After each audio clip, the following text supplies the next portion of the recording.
седмица, седмицата в месец, месецът от месец става на година. Още една година от живота ми в този свят, посветен на уикенда в жълто-черен цвят.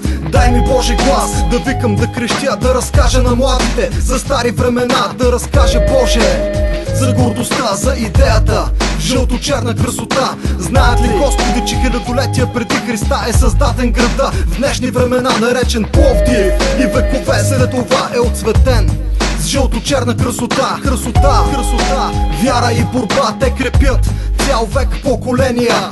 Цял век поколения. Ботев, Пловдив, гордостта на Тракия. Ботев, гордостта на Тракия.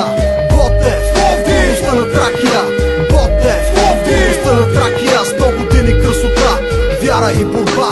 Ботев, гордостта на Тракия. Ботев, гордостта на Тракия. Ботев, гордостта на Тракия. Красота, вяра и борба. 100 години за някои много, други малко. 100 години за нас са си реалност. 100 години минали, през какво ли не, през фашизъм, комунизъм, но си останахме.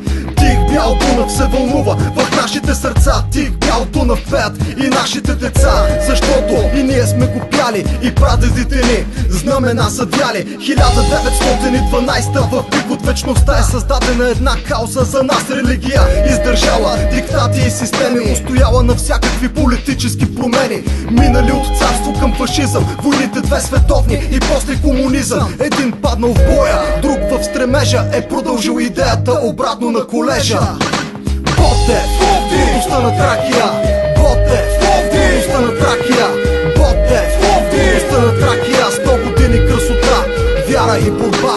Ботев, гордостта на Тракия. Ботев, гордостта на Тракия. Ботев, гордостта на Тракия. Красота, вяра и борба.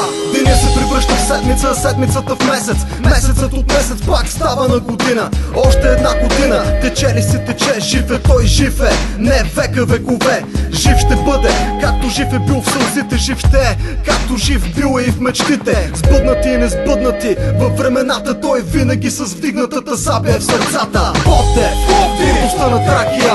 Ботев, гордостта на Тракия. Ботев, гордостта на Тракия. 100 години красота, вяра и борба. Ботев, гордостта на Тракия. Ботев, гордостта на Тракия. Ботев, гордостта на Тракия. Красота, вяра и борба.